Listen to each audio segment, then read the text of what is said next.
तर असं आहे मित्रांनो, आज मी चाललो तो मस्तपैकी घरी आणि जो काय आपला कळवण नाशिक हायवे आहे त्या हायवेवरून जात असताना आपल्याला जो काही वनी सप्तशृंगी गडाचा निसर्ग आपल्याला दिसतो तो एक एकदम वेगळाच आनंद देऊन जातो।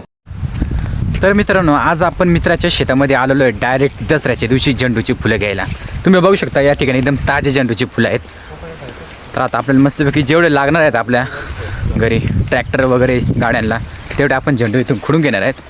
आत्ता काय भाऊ, मग मित्राचे झेंडू म्हटल्यावर मग जेवढे झेंडू लागतील तेवढे मग पटापट घेतले भाऊ खुडून, आणि आणखी कुणाला लागत असेल त्यांना आम्ही कॉल करून घेतलं, भाऊ तुम्हाला पण झेंडू आणायला का। आता काय करायचं, शेवटी मित्राचे झेंडू आहेत मग घेतले जेवढे लागतील तेवढे। झेंडू खुडून झालेले आहेत, आता आपल्याला जायचं आहे मस्तपैकी घरी। गेले भाऊ आपण डायरेक्ट आपल्या शेतामध्ये गेलो भाऊ, आणि तुम्ही बघू शकता या ठिकाणी आपण टमाटे बघतोय आता, आणि या टमाट्याच्या व्हरायटीचं नाव आहे कीर्तिमान, आणि या टमाट्याला फळ पण खूप सारा लागलेला आहे। तुम्ही कोणती व्हरायटी लावली हे कमेंट करून सांगा।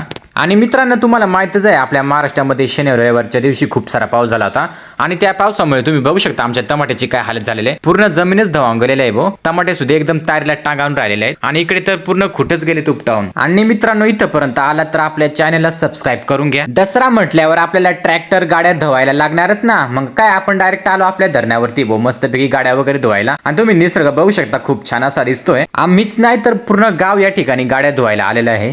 संध्याकाळी घरी आल्यावर आम्ही मस्तपैकी फुलांच्या माळी वगैरे पोवल्या आणि लगेच ट्रॅक्टरला बांधून घेतल्या आणि पुंजायला सुरुवात केली।